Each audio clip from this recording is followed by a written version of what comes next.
ou trouver le plan d'entraînement parfait pour un ultra qui soit de 80, 120, 170 km.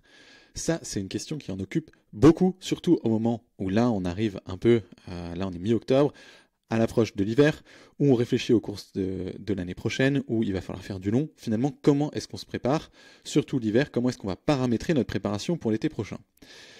Toujours, on se placera d'un point de vue amateur, c'est-à-dire qu'on n'est pas pro et on a pour objectif d'allonger les distances. Donc on a une pratique de quelques heures par semaine, 2, 3, 4 sorties max par semaine, et on a notre vie à gérer, on ne peut pas forcément en mettre plus, mais finalement, quel plan d'entraînement pour réussir à allonger les distances?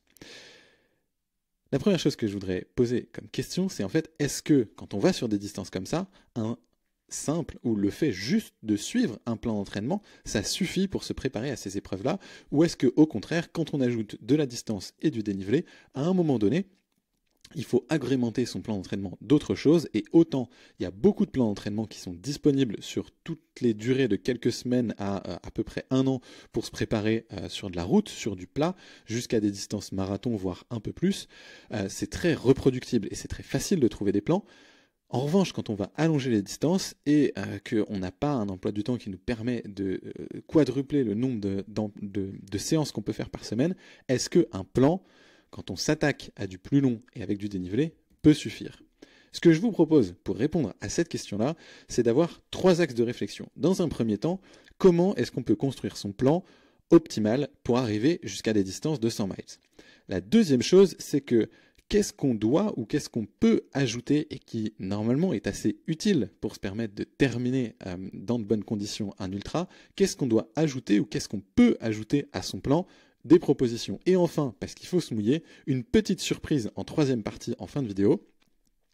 Je vous en dis pas plus pour le moment, mais j'ai très envie et hâte de vous la présenter, cette surprise. Donc, première partie, comment construire son plan? Finalement, quand on ajoute de la distance, quand on va vers de l'inconnu, quand on va vers du très long, avec beaucoup de dénivelé, des environnements qu'on connaît moins, des nuits à passer dehors, comment est-ce qu'on construit son plan d'entraînement et comment est-ce qu'à travers un plan, on fait le lien entre la situation dans laquelle on est aujourd'hui, avec ses baskets, son short dans le placard, et puis le fait de passer des heures, des dizaines d'heures dehors, un jour J, dans un environnement que normalement on ne connaît pas ou pas par cœur sur la totalité du parcours. Déjà, vous introduire Up. Up, du coup, un bouquin de Scott Johnston avec Steve House et Kilian Jornet, qui est dédié à l'entraînement pour les efforts d'endurance en montagne, que ce soit le trail et l'ultra, ou le ski alpinisme et le ski de rando, plutôt l'hiver, du coup, et dans des environnements très alpins. Donc ce que je vais vous dire derrière, c'est largement inspiré et tiré de ce que vous pouvez trouver dans Up, que j'ai trouvé absolument génial parce que ça adopte un point de vue spécifique pour les efforts d'endurance en nature, plutôt long, même si le focus n'est pas sur l'ultra trail, il y a beaucoup d'exemples et il y a beaucoup de contenu pour aller vers du plus que quelques heures, du plus que 40, 50, 60 km. Et en plus, on voit la complémentarité avec le ski alpinisme, et ça, je trouve que c'est un point de vue intéressant, quand dans beaucoup de livres de course à pied, soit on a un focus qui est sur les courtes distances et sur du plat, et puis on va parler un peu de trail et encore moins de très longue distance. Là, on a vraiment un livre qui est dédié à la physiologie et à l'entraînement des efforts longs en milieu montagnard. Et donc, la première chose qu'on voit et qui nous dit dans Up, qui moi m'a frappé, c'est que son plan d'entraînement, la construction de son plan d'entraînement, elle dépend de plusieurs choses. Et là où, d'habitude, on a l'habitude de voir un plan d'entraînement finalement qui est diffusé, par exemple, sur certaines courses maintenant, on trouve des plans d'entraînement. J'étais étonné et surpris d'en voir pour la Diag, par exemple, quand on s'inscrit sur le site de la Diag, de la Diagonale des Fous et de toutes les épreuves, le Bourbon, les Mascareignes, etc., on voit qu'il y a des propositions de plans d'entraînement pour ça. Il y en a aussi sur d'autres courses, par exemple les 24 heures des boucles de la Sarah à Lyon, etc. Et donc, ces plans, ils sont présentés comme si sur quelques semaines, des fois c'est 16 semaines par exemple, on va dire un plan de 16 semaines, vous prenez ces 16 semaines, vous faites ce plan-là et vous réussirez à terminer. Or, dans Up, et ça paraît un peu contradictoire cette façon de faire avec ce que nous dit Scott Johnston dans Up, à savoir que déjà un plan, il est fonction de son propre historique personnel. Et c'est-à-dire que si vous avez le même plan de 16 semaines, que vous l'appliquez quand c'est la première fois c'est votre première saison de trail et d'ultra et que avant ça, vous avez couru un petit peu sur route jusqu'à du semi-marathon pendant 2-3 ans, bah en fait, le fait d'appliquer les mêmes séances et le même programme de 16 semaines d'entraînement avec le même contenu, si vous avez cet historique-là, versus quelqu'un qui, à l'inverse, a 20 ans de sédentarité et commence tout juste la course, versus quelqu'un qui a fait beaucoup de sport et on va dire du foot pendant son adolescence, qui a arrêté pendant 10 ans et ça fait quelques années qu'il se remet à courir, versus quelqu'un qui a déjà 10 années d'expérience en trail et en ultra, qui a déjà fait des 160 et qui là va répéter, bah en fait, en fonction de où vous partez, le plan d'entraînement n'aura pas les mêmes effets, même si vous faites la même chose pendant ces 16 semaines. Donc c'est le premier enseignement dans Up, c'est que votre plan d'entraînement dépend et n'est pertinent et n'est adapté que en fonction et en regard d'un historique, de où est-ce que vous en êtes, notamment en endurance. La deuxième chose que nous dit Up pour construire son plan d'entraînement parfait, entre guillemets, c'est est-ce que c'est la première fois que vous allez faire cette distance-là, et du coup vous vous entraînez pour réussir une première sur telle distance et tel dénivelé, ou est-ce que c'est un effort que vous allez répéter parce que vous l'avez déjà fait par le passé, une ou plusieurs fois, au cours de la saison précédente ou des saisons précédentes. Et en fonction de ça, le programme ne sera pas le même. Et la troisième chose qu'on voit dans Up et ce qu'il nous dit pour préparer son plan d'entraînement parfait pour du très long, c'est d'avoir, et plutôt dans cet ordre-là, des phases dans le plan d'entraînement de construction de la capacité et de la base aérobie. Donc tout ce qui va être, on va dire, à rythme plutôt lent, ou du moins à un rythme inférieur à celui à partir duquel vous commencez à créer plus de lactate que ce que votre corps peut recycler à l'instant T, et où du coup vous arrivez et vous commencez à être sur la courbe de l'épuisement, l'épuisement étant défini comme à un moment donné, vous ne pourrez plus continuer cet effort-là parce que vous êtes épuisé, vos muscles n'ont pas, et votre tête, votre corps en général, n'a plus la capacité de continuer à produire cet effort-là. Donc il dit la première des choses à faire, c'est commencer par construire sa base aérobie. La deuxième chose, c'est de affiner une fois qu'on a ça, ou du moins une fois qu'on commence à avoir un gros moteur, comme il dit, de commencer à travailler l'endurance. Et enfin d'agrémenter avec un peu de puissance pour maintenir et faciliter le tout. Donc cette troisième idée dans Up, c'est de dire que le plan d'entraînement idéal, du moins pour lui, si on résume, 1, prend en compte son historique en endurance, 2, est-ce que c'est la première fois qu'on fait cette distance ou est-ce qu'on la répète, et 3, d'avoir un séquençage, parce que le plus important, les fondations, ce par quoi il faut commencer et s'assurer de l'avoir avant de passer à autre chose, c'est d'abord une base aérobie, ensuite une endurance et enfin une puissance. Et d'ailleurs, quand on parle de gros moteurs, et c'est extrêmement intéressant dans Up, il parle pas forcément, d'habitude quand on parle de gros moteurs, on parle de VO2 max. Mais pour lui, dans l'effort d'endurance, le gros moteur, c'est plutôt notre base aérobie. C'est ça le socle qui va faire notre performance derrière et sur laquelle on peut construire. Ce n'est pas la haute intensité. Hyper important. Parce que oui, si on fait un petit focus sur les objectifs, en 1, on l'a dit, c'est construire sa base aérobie. Et pour lui, c'est vraiment le cœur de l'effort d'endurance pour pouvoir allonger les distances dans de bonnes conditions. Et qu'est-ce qu'il dit et comment il mesure construire sa base aérobie? La première chose, ça veut dire être capable de rester dans un effort sous le seuil ventilatoire et sous le seuil aérobie le plus loin possible, c'est-à-dire aller le plus vite possible tout en restant dans ce seuil aérobie, en dessous de ce seuil aérobie, et augmenter l'intensité de l'effort, y compris en fréquence cardiaque, tout en restant en seuil aérobie. C'est comme ça qu'il mesure la base aérobie sur laquelle vous allez pouvoir tout construire. Donc en gros, sa base aérobie, la construction de son moteur, ce n'est pas être en haute intensité et avoir la VO2 max ou la VMA la plus élevée possible, bien au contraire, c'est quelle est l'intensité maximale d'effort qu'on peut faire sans user la machine ou sans se rapprocher de l'épuisement, mais au contraire en continuant à ne pas créer de lactate, ou du moins en recycler suffisamment et plus ou au moins autant que ce qu'on crée, pour pouvoir continuer un effort indéfiniment et pousser depuis le bas cet effort qu'on peut continuer infiniment, d'abord peut-être au début ce sera 6, 7, 8 km/h et puis 110 BPM pour le pousser vers le bas jusqu'à atteindre 12, 13 voire 15 km/h et potentiellement 160 battements par minute. Cette intensité, 15 km/h, 160 battements par minute, sans que ça use la machine, que ça crée du lactate et qu'on soit en chemin vers l'épuisement. La deuxième chose, c'est qu'il nous dit être cohérent sur ses objectifs. Donc quand vous construisez votre plan, première base, c'est la base aérobie. La deuxième chose, c'est s'assurer de la cohérence par rapport à ses objectifs. Et c'est-à-dire que avant tout, construire quels sont nos objectifs et qu'est-ce qu'on veut faire dans l'année, quels sont les objectifs principaux, quels sont le ou les objectifs principaux, et quels sont les ou le objectif intermédiaire, voire mineur. Et ça, c'est une fois qu'on a ça, qu'on peut construire autour de ça son plan d'entraînement.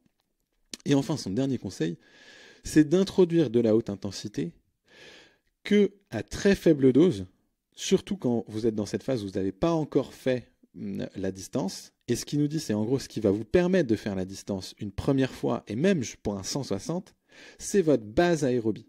Et pour la construire, vous n'avez pas besoin de haute intensité. Et là, il est pour moi assez innovant, assez clair, et c'est dans un livre comme ça que moi je trouve une valeur ajoutée énorme, parce qu'elle est spécifique à l'effort d'endurance en montagne, et ça casse certains dogmes. On ne vient pas de l'athlétisme, on ne vient pas du court et du plat, on ne vient pas de la piste, on vient uniquement des efforts d'endurance en montagne. Et là, il dit, introduisez de la haute intensité uniquement au moment où vous avez déjà fait la distance et où vous voulez aller chercher un supplément de performance, mais ce n'est pas ça, la haute intensité, qui vous permettra de construire la caisse qui va vous permettre de durer, et ça ne remplace pas cette base aérobie, et il n'y a pas de raccourci par la haute intensité pour arriver à la capacité à durer longtemps et terminer ses trails. Donc la haute intensité, elle arrive à point nommé, mais seulement après avoir construit beaucoup de choses. Ensuite, elle arrive à très faible dose quand elle arrive, et quand elle arrive, on doit adapter aussi ce qu'on fait à faible intensité, c'est-à-dire que, notamment, et pour caricaturer, il va dire faites de la zone 2 pour construire votre base aérobie.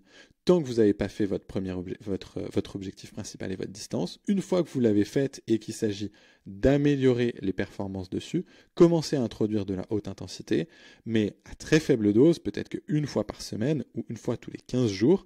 Et quand vous le faites, adaptez ce que vous faites en aérobie et vos entraînements, passez-les de la zone 2 à la zone 1 notamment. Donc voilà, c'est un peu technique, mais c'est très bien expliqué dans le livre et c'est assez remarquable. Parce que, et grosso modo, le fil rouge derrière tout ça, c'est la citation de Renato Canova. Renato Canova, aujourd'hui, il doit avoir à peu près 78 ans. C'est un entraîneur italien qui a entraîné beaucoup de coureurs, notamment africains, sur des distances de demi-fond et sur piste jusqu'aux 10, 20, 40 km. Kipchoge, Kiplagat, Kiprop, peut-être pas Kipchoge, Kiplagat, Kiprop. Bref, il en a entraîné quand même beaucoup. Et ce qu'il nous dit, l'entraînement n'est pas le travail que vous faites, mais les effets que celui-ci a sur le corps.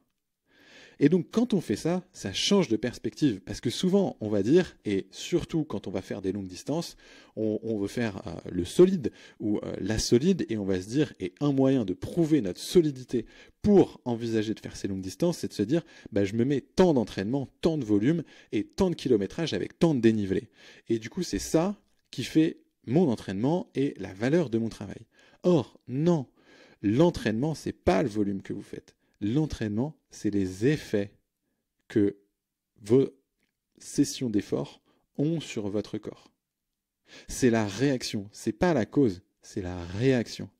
Et du coup, quand on comprend ça, déjà on intègre la notion de récupération, on intègre la notion de progressivité, pardon. Et du coup, on remet en perspective le fait que si on propose à tous les coureurs, peu importe leur historique, le même plan sur 16 semaines, pour revenir à notre exemple, en fait, ces 16 semaines, on va faire le même travail. Mais les effets sur le corps vont être aussi différents, et il y aura autant d'effets sur le corps que de situations de coureurs au départ pour ce plan. Et donc, ce qui compte, c'est pas le travail qu'on fait. Ce qui compte, c'est les effets qu'on a sur le corps. C'est ça l'entraînement. Et donc, du coup, ayez cette perspective-là dans la création et dans l'abord de votre plan d'entraînement. C'est que, en gros, ce qui compte, c'est pas le volume, l'intensité, la fréquence qu'on va se mettre. Ce qui compte, c'est les effets que ces sessions de travail ont sur le corps. Et du coup, on peut faire le même travail, mais ne pas avoir du tout les mêmes effets sur le corps. On peut passer le même temps à s'entraîner, mais avoir des résultats complètement différents en fonction de ce qu'on fait pendant ce temps où on s'entraîne. Et oui, et 2 exemples ici pour montrer ça. Le premier, c'est que si c'était fonction de la charge de travail qu'on se mettait, on aurait les mêmes effets. Bah du coup, il suffirait, entre guillemets, de faire le même entraînement que les champions. Au moins en partie. Et ça nous donnerait les mêmes performances. Eh ben non. En gros, et c'est ça qui est très bien dit, encore une fois, dans Up, c'est que l'entraînement des champions, c'est venir, on va dire, orner le 4e étage de la construction qu'ils ont faite depuis des années, mais en gros, voir l'entraînement d'un champion à un instant T, c'est voir le résultat de la construction, et cet entraînement, il arrive après des années, voire des dizaines d'années de construction de la base et de ce qu'il y a en dessous. Et donc du coup, si nous, on veut suivre l'entraînement du champion, c'est comme si on se mettait directement au 4e étage à orner notre 4e étage pour aller gagner une demi-heure sur un UTMB, alors qu'on n'a pas construit toute la base qui nous permet dans un premier temps de terminer un 80, ensuite de terminer un 160, ensuite de terminer un UTMB, pour ensuite aller potentiellement chercher une heure sur cet UTMB. Donc, faire le même travail n'a pas les mêmes effets sur le corps. Et en plus, donc il n'y a pas de raccourci, c'est ce qu'il nous dit, notamment sur la base. Parce que c'est ça le risque avec un plan d'entraînement, c'est qu'il peut devenir contre-productif. S'il n'est pas adapté ou mal adapté, il peut devenir contre-productif, c'est-à-dire qu'on va y passer parfois beaucoup plus d'efforts et beaucoup plus de temps pour ne pas en avoir les effets, voire même ça peut être contre-productif parce que, si on passait ce même temps ou moins de temps à faire autre chose de plus efficace, et ben du coup on aurait plus de productivité, et même en se forçant ou en allant chercher des entraînements qui ne sont pas adaptés en termes d'intensité, de fréquence ou de volume, on prend aussi le risque de se dégoûter, et donc la notion de plaisir disparaît et on arrête, ou plus grave, on se blesse. Et du coup, si on se blesse, on n'a même plus les moyens de continuer, et il faudra repartir, on va dire, d'encore plus bas, et c'est un cercle vicieux. Il donne un exemple de comment et à quel point un entraînement, pour le même volume, mais fait différemment, c'est-à-dire le contenu de nos séances est différent, l'importance et l'impact que ça peut avoir, en prenant l'exemple d'un athlète qu'il a accompagné. C'est donc Scott Johnston, celui qui a écrit Up, qui nous dit, à un moment, j'accompagne et je commence à accompagner un skieur de fond américain qui avait le niveau pour être potentiellement sélectionné en équipe olympique des États-Unis en ski de fond. Et donc ce skieur, au moment où il commence à travailler avec lui, le skieur, il vient le voir et il lui dit, j'ai un problème. Ça fait 2 ans quasiment que je stagne dans mes résultats. Alors même que je mets un volume croissant d'entraînement et que je mets de plus en plus et je m'entraîne quasi exclusivement en moyenne et à haute intensité, donc des entraînements qui sont extrêmement durs. Ça fait 2 ans qu'il rajoute des entraînements extrêmement durs, de plus en plus durs, avec de plus en plus de volume, et pourtant il stagne, voire il sent qu'il va régresser, parce qu'il met plus d'heures pour arriver à la même chose. Donc c'est comme s'il y avait une forme de régression. Et du coup, ce que va lui dire Scott Johnston, et ce qu'il fait, c'est qu'il va voir que lui, il a un syndrome de déficience aérobie. Déficience aérobie, c'est-à-dire qu'il n'a pas construit le premier étage, on va dire, de la fusée, de la pyramide ou de l'immeuble de la performance de cet athlète, c'est-à-dire qu'il a une déficience de ce premier étage qui est sa base aérobie. Et donc, il fait un test au moment de commencer avec ce skieur. Ce skieur, il passe son seuil aérobie, c'est-à-dire le moment à partir duquel il commence à créer des déchets dans les muscles qui vont s'accumuler pour l'amener jusqu'à l'épuisement. Il commence à créer ces déchets et ces lactates qui s'accumulent à partir d'une vitesse de 5 minutes 16 au kilomètre, grosso modo on va dire 12 km/h, et il est à ces 12 km/h à 135 battements par minute. Donc ça veut dire que dès qu'il accélère et qu'il passe à plus de 12 km/h, ou dès qu'il passe à plus de 135 battements par minute, et ben boum, il bascule de l'autre côté, et il bascule cet autre côté, c'est le moment à partir duquel il commence à créer des déchets qui vont s'accumuler dans son corps et faire en sorte que ça ne fonctionne plus et qu'il arrive vers l'épuisement. Donc son effort est limité. Et donc ce que va faire Johnston, c'est que sur cet exemple-là, en 4 mois, il va lui faire potentiellement moins d'entraînement, du moins un volume inférieur ou égal en termes de kilométrage et de volume horaire. Par contre, il va changer le contenu de ses séances pour mettre de la basse intensité et du travail aérobie. Et donc, pour le skieur, c'est extrêmement, contre-intuitif, parce qu'il va s'entraîner plus lentement, de façon du coup moins violente, moins dure. Et donc lui, il va se dire, attends, il faut que je fasse, en fait, pour être meilleur, il faut que je fasse quelque chose qui est moins dur et qui est plus lent. Assez contre-intuitif. Mais le résultat est sans appel. 4 mois après, ce même skieur, en faisant cet entraînement en base aérobie qui vient complémenter ce qu'il avait déjà fait avant, il passe de 5,16, donc de 12 km/h, à 3,53, plus de 15 km/h, et de 135 à 158 battements par minute, avant d'atteindre ce seuil lactique où il se met en route vers l'épuisement.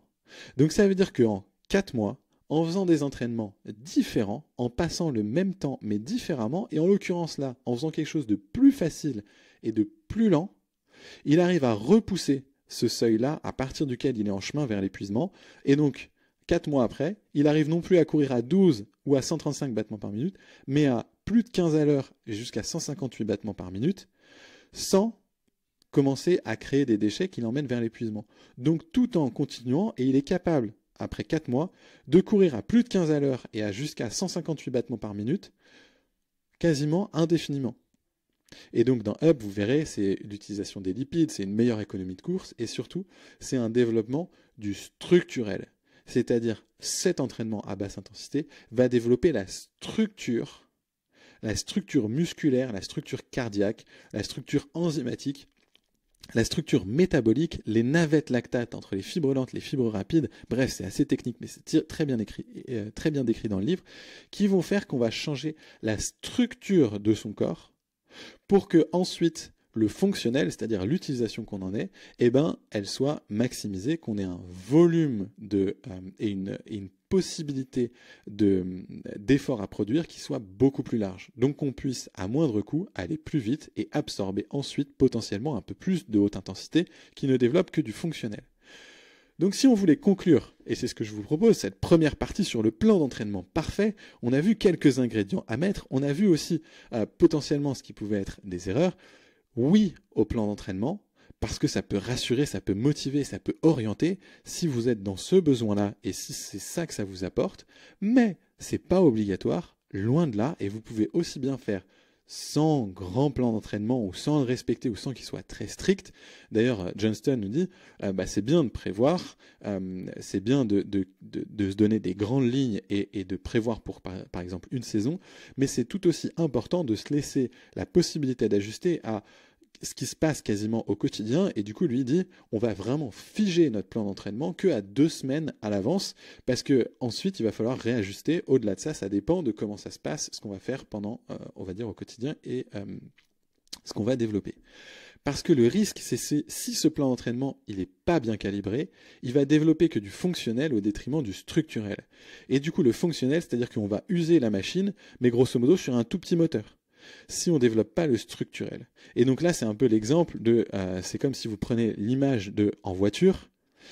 Si vous faites que de l'entraînement à haute intensité et que vous ne développez pas cette base aérobie, du coup, c'est comme si vous aviez une voiture qui est absolument magnifique, incroyable, vous avez même une grosse VO2 max ou un gros moteur comme ce skieur de fond. C'est comme si vous aviez un V8 sous le capot, c'est génial. Par contre, comme vous ne faites pas de l'entraînement structurel et de la base aérobie, c'est comme si vous alliez rester en première avec ce moteur. Donc vous allez être en première. Donc oui, vous pouvez fonctionnellement être très bon parce que vous allez être en première avec un V8. C'est mieux qu'être en première avec un moteur de 2 chevaux. Mais par contre, vous ne pourrez jamais passer la seconde.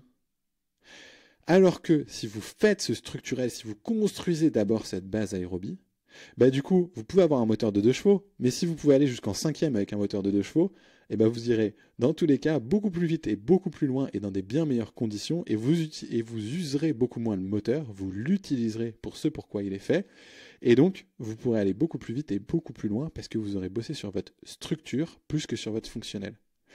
Et d'abord bosser le structurel, faites même avec un petite cylindrée, mais au moins ayez la possibilité de faire et d'utiliser les 5 vitesses pour pouvoir aller loin et pour pouvoir durer dans de bonnes conditions. Utilisez ce moteur plutôt que l'user et rester en première même si vous avez un V8. Et dans un premier temps, allez chercher les 5 vitesses et construisez d'abord cette base aérobie. C'est celle-là qui va créer la possibilité d'aller chercher du fonctionnel et du coup du moteur de 2 chevaux passer à un moteur de V8. Mais ce n'est pas possible d'avoir un V8, de l'utiliser qu'en première et ensuite de construire les vitesses 2 à 5, c'est beaucoup plus dur et pas forcément le bon ordre. Vous prenez beaucoup plus de risques de vous blesser et de casser le moteur parce qu'encore une fois, c'est comme si vous passiez votre temps en première et en zone rouge en première, etc. Vous avez beaucoup plus de chances de casser le moteur plutôt que de partir avec du structurel, un moteur de 2 chevaux mais avec 5 vitesses, et derrière ces 5 vitesses, vous les faites travailler et vous aurez la capacité d'absorber et de faire grandir ce moteur pour, à terme, passer avec un V8 et 5 vitesses, et le V8 que vous utiliserez en passant les vitesses toujours dans la bonne plage, donc sans risque ou avec beaucoup moins de risque de se blesser ou de se faire mal. Et enfin, prenons garde aux plans d'entraînement qui sont one size fits all, c'est-à-dire taille unique, et qui sont les mêmes finalement pour tout le monde, qui sont pas adaptés à ce que vous voulez faire, au calendrier de course que vous avez, et surtout à votre historique. Parce que en général, les plans d'entraînement, aussi bien ils peuvent être très valables et très profitables sur des efforts qui sont courts et sur du plat, c'est-à-dire qui sont beaucoup plus maîtrisés, où il y a beaucoup moins de diversité que ce que vous allez retrouver en trail et en ultra, avec des paramètres qui peuvent changer, et où du coup sur du court et sur du plat qui est beaucoup plus maîtrisé, on va se dire et on va donner des plans d'entraînement qui fonctionnent, parce qu'en gros, on tape large, on fait, ça passe, ça va passer parce que si vous faites ça, l'effort qui est demandé derrière, il sera relativement proche et du coup, en fait, un plan, on va dire pour le marathon, vous êtes quasiment garanti de le réussir si vous le suivez parce que l'effort auquel ça vous prépare, il est très reproductible, il est sur une période de temps qui est relativement plus courte. Je minimise pas ce que c'est que de faire un marathon, mais c'est relativement plus court en termes d'effort et relativement plus prévisible en termes de terrain que ce qu'on va retrouver sur un ultra trail en montagne. Et puis le risque aussi d'un plan d'entraînement, c'est que ça enferme entre guillemets et qu'on reste cantonné à qu'est-ce qu'il nous dit. Voilà pour la première étape. La deuxième étape qui est beaucoup plus courte, c'est qu'ajouter à son plan d'entraînement. Et du coup, la notion de plan d'entraînement, c'est une notion quasiment mécanique. C'est-à-dire que je fais ce qu'on me dit et je vais obtenir le fait de terminer et potentiellement dans des bonnes conditions. C'est un mécanisme de faites ci, vous aurez ça, de mécanique entre guillemets et quasiment garanti, ou du moins c'est ce que vendent les plans. En revanche, pour un ultra, pour moi, c'est pas un effort qui est répété. C'est-à-dire qu'on va faire une distance qu'on n'a jamais faite à l'entraînement. Parce qu'on peut, jusqu'au marathon, quasiment faire des entraînements à peu près de la distance qu'on va faire le jour J. Sur semi, c'est encore plus simple, sur 10 km aussi. Quand on part sur un ultra et sur plus de 100 km, c'est très rare, et du moins à ma connaissance, je ne connais personne qui va s'entraîner pour un 160 km en faisant 160 km à l'entraînement d'un coup. Donc, c'est pas une répétition. Et le plan, pour moi, il est très adapté quand on a quelque chose de mécanique où on va faire une répétition. En revanche, quand on va sur quelque chose où on se lance dans le vide, qu'on n'a jamais fait, du coup, c'est beaucoup plus une préparation qu'une répétition. Une préparation dans laquelle on va acquérir des compétences. Et le jour J, il s'agira de mettre en œuvre et de combiner ces compétences pour pouvoir terminer. Et donc, pour accentuer sur ces différences, un plan mécanique, il ne s'adapte pas. Il ne s'adapte pas aux blessures passées. Il ne s'adapte pas aux douleurs que vous pouvez rencontrer. Si c'est un plan de 16 semaines, semaine 4, vous avez des douleurs, votre plan, il n'en tient pas compte. La semaine 5, elle ne change pas.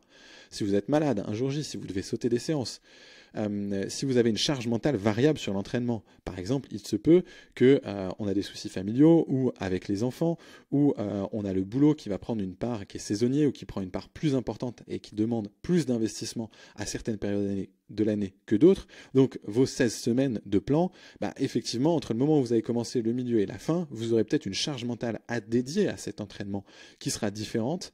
Et ça, le plan, il ne s'adapte pas à ça. Il ne s'adapte pas non plus à votre vie antérieure. Tous les plans que vous trouvez qui sont déjà faits, ils ne s'adaptent pas à votre vie sportive antérieure. Il ne s'adapte pas non plus au type de terrain. Parce que même quand on dit, on va sortir 2 heures à haute intensité, c'est pas la même chose de les faire sur du plat que de les faire en montée. Et quand ils sont assortis d'un dénivelé à faire, c'est pas non plus la même chose de faire une sortie de 2 heures avec 400 de dénivelé quand on va prendre les 400 d'un coup et en moyenne à 30%, que si on va prendre les 400 répartis sur 5 km et avec des pentes qui sont beaucoup plus douces et pas techniques. Il ne prend pas en compte le type de terrain, il ne prend pas en compte si c'est quelque chose qu'on aime faire ou qu'on n'aime pas faire.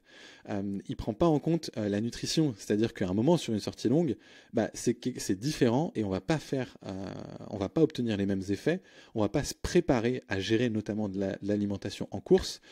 Dans un plan d'entraînement qui nous dit on fait 4 heures avec tant de dénivelé ou un week-end choc, oui mais comment est-ce qu'on acquiert la compétence de je sais me nourrir, je sais m'hydrater sur des efforts longs, je connais la montagne aussi, je sais comment m'adapter à l'altitude, comment m'adapter à la météo, etc. Comment est-ce que je peux gérer une nuit dehors? Le plan d'entraînement, c'est très rare qu'ils vous disent faites ça la nuit par exemple, ou faites ça à telle heure. Or, c'est ça que vous allez devoir gérer. Et c'est ça à quoi votre plan d'entraînement, en général, ne prépare pas ou n'est pas assez précis. Pareil pour la technique.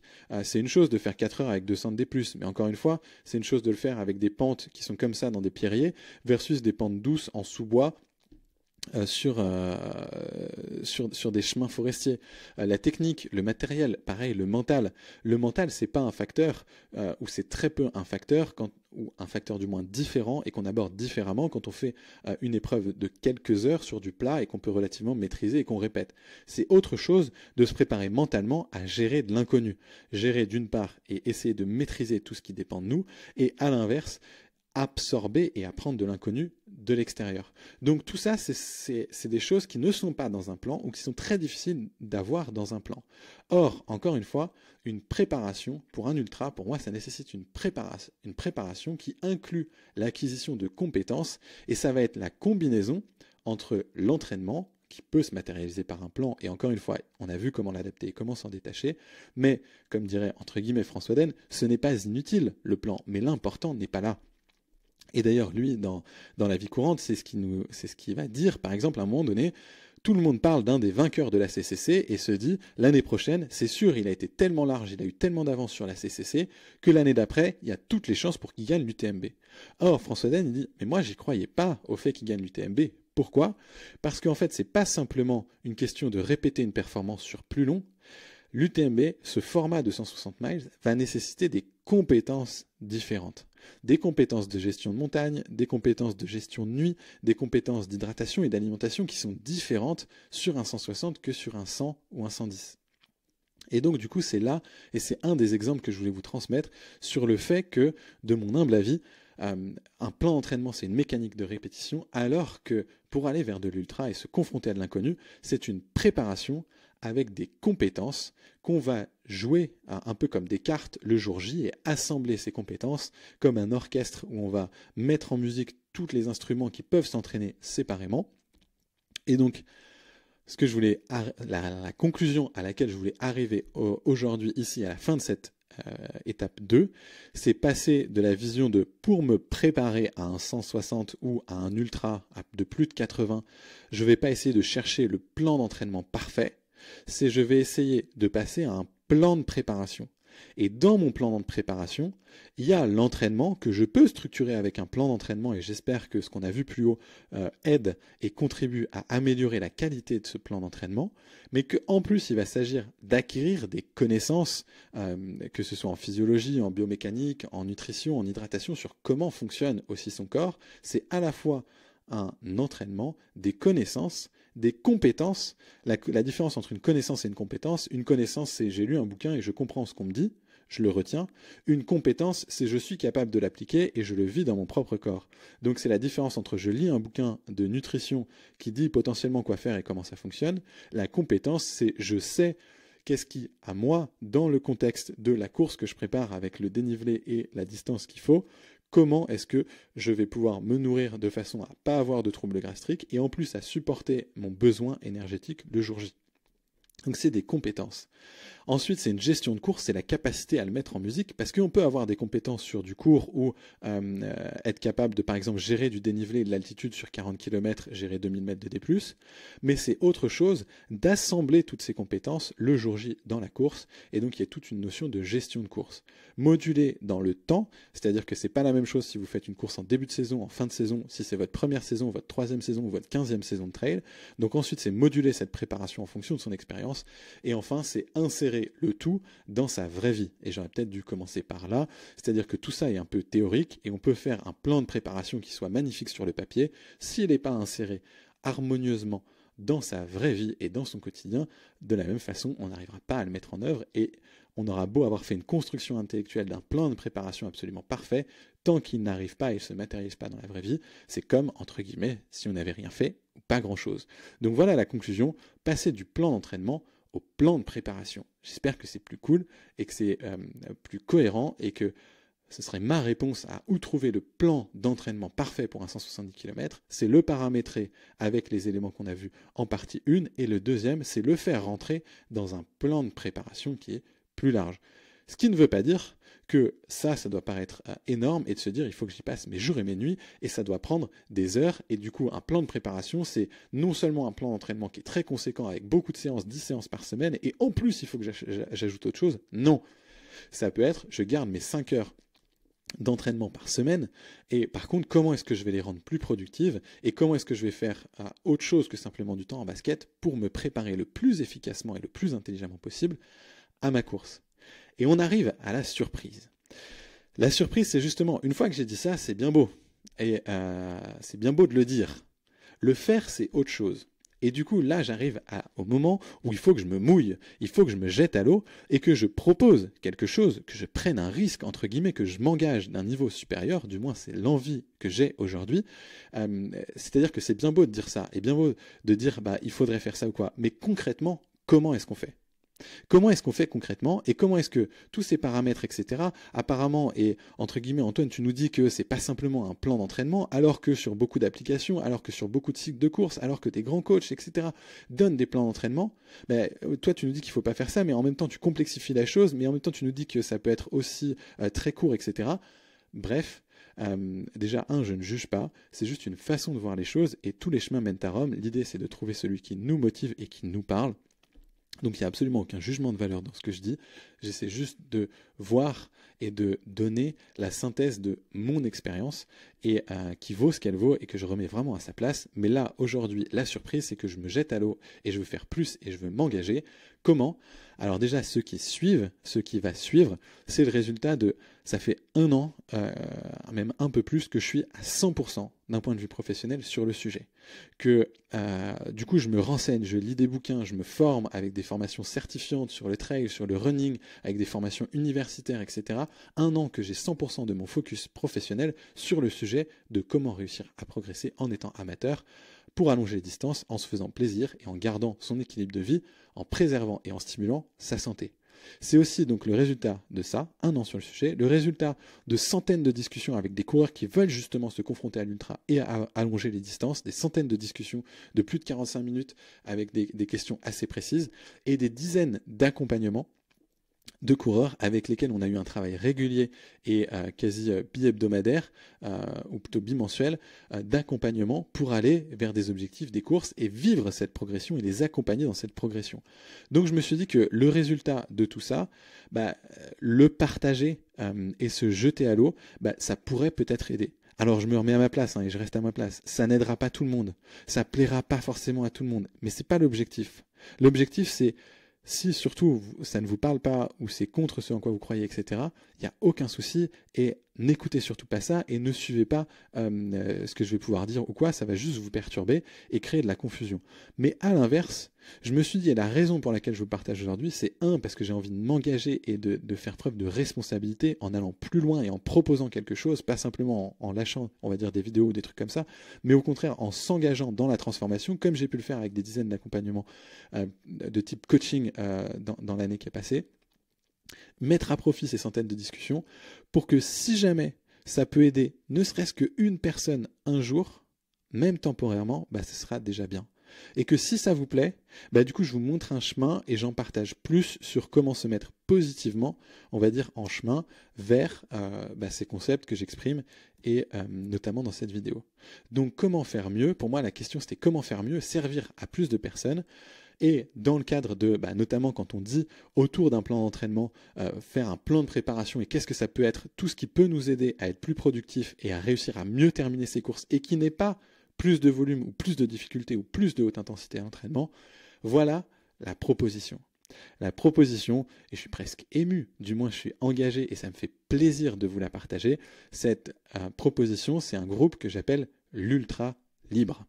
Alors, c'est pas pompeux, etc., mais j'espère que c'est fidèle aux valeurs qui m'animent et à la démarche en toute humilité. Donc, c'est un groupe qui a lieu sur Schools, qui est la plateforme que j'utilise pour justement mes accompagnements et mes transformations.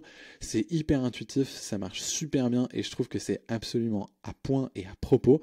Donc, voilà, je me suis dit, je vais créer une communauté gratuite, libre, ouverte à tout le monde, qui s'appelle l'Ultra Libre et sur laquelle vous pourrez retrouver en version gratuite, naturellement, chaque semaine des bonnes vibes. Des bonnes vibes est un espèce de podcast, ou du moins le rendez-vous du lundi. C'est une chronique sur un thème particulier et aussi pour répondre à vos questions. Parce que l'idée, c'est que vous pouvez poster des questions, c'est les questions du mercredi, vous pouvez poster n'importe quelle question le mercredi et moi j'aurai quelques jours pour me préparer et pour y répondre ou sélectionner celles auxquelles je peux répondre et être pertinent ou du moins faire de mon mieux pour répondre aux questions que vous pourrez avoir tous les lundis dans cette chronique. Et en même temps, c'est vous donner du contenu et une structure de contenu de formation pour se mettre, on va dire, et pour partager, passer de simplement l'information ou des analyses que je peux faire sur ces vidéos YouTube à l'action et comment se mettre en marche pour réussir et pour concrètement faire non plus une information mais une transformation. Ne plus simplement être exposé à de l'information, de la connaissance, mais se mettre en chemin pour en faire de la compétence. Donc voilà ce que vous trouverez dans l'Ultra Libre. J'espère que ça vous parle. J'espère que ça vous motive, du moins moi, merci, parce que c'est aussi vous et toute la relation qu'on a indirectement quand je vois quelques réactions et tout ça qui m'encourage, donc merci beaucoup. Ça c'est ma façon à moi de m'engager encore plus et potentiellement, je l'espère, de vous apporter même infiniment quelque chose, du moins de ne pas vous freiner, de ne pas créer de confusion ou de ne pas vous ralentir et pas que ce soit négatif, surtout si c'est ça, n'y allez pas. Et si par contre vous avez envie de plus, et pour moi c'est continuer et m'engager en responsabilité dans cette relation avec vous. Donc vous trouverez sur l'Ultra Libre, c'est gratuit, c'est ouvert à tous, des bonnes vibes chaque semaine, un contenu cohérent et une communauté pour déjà commencer et l'objectif, moi mon rêve, ce serait que ça puisse servir et qu'on vienne avec l'envie d'allonger les distances. Et encore une fois, c'est pas une fin en soi et ça peut vouloir dire juste faire 10 km comme ça peut vouloir dire faire 160 ou faire 300, peu importe, il n'y a pas de jugement de valeur. C'est être capable de proposer quelque chose qui ne peut que servir modestement votre progression et contribuer à vous rapprocher de vos propres objectifs parce qu'à la fin, c'est vous qui faites cette transformation. Voilà, donc si ça vous tente, le lien il est juste sous la vidéo en description et puis je vais le mettre en premier commentaire. Comme ça, vous aurez juste à cliquer sur ce lien. Vous allez arriver sur cette page d'accueil qui est ici, qui a un format sur cette page d'accueil là, pardon. Vous allez arriver là-dessus et là-dessus, vous allez pouvoir avoir à droite, il y a un bouton qui s'appelle Join Group. Donc une fois que vous cliquez sur ce bouton, c'est encore une fois, c'est bien dit et expliqué dans la vidéo, vous allez avoir deux pages. La première, pour créer un compte sur Skool, il n'y a aucune info qui passe par moi ou autre chose, c'est juste un compte sur Skool avec votre prénom, votre nom, l'email et votre mot de passe que vous choisissez pour votre session. Et puis ensuite, il va vous demander une petite photo et maximum une ligne de biographie. Et ensuite, vous faites complete et vous allez arriver, une fois validé, sur le groupe. Et du coup, je suis très excité. Si ça vous tente, n'hésitez pas. Ce sera avec plaisir que je vous retrouverai de l'autre côté. Cette inscription entre le moment où vous allez cliquer sous la vidéo sur le lien et puis le moment où vous allez être dans le groupe, j'ai fait le test. Ça m'a pris 45 secondes. Voilà, c'est gratuit. Je suis trop content de vous le partager. Au plaisir de vous y voir. Et j'espère que ça va dans cette logique de responsabilité, de cohérence avec notamment tout ce qu'il y avait dans cette vidéo sur, en fait, un plan d'entraînement, c'est peut-être pas le cœur du truc, comment est-ce qu'on peut l'adapter au mieux, mais surtout comment on fait pour le transformer en plan de préparation, comment est-ce qu'on peut mettre du concret derrière, qu'est-ce que ça veut dire passer un plan de préparation, c'est quoi ces compétences dont on parle. J'espère que ça contribuera à vous mettre sur ce chemin-là et à ce que ce soit plus clair si ça peut vous aider. Merci beaucoup, prenez soin de vous et à très vite.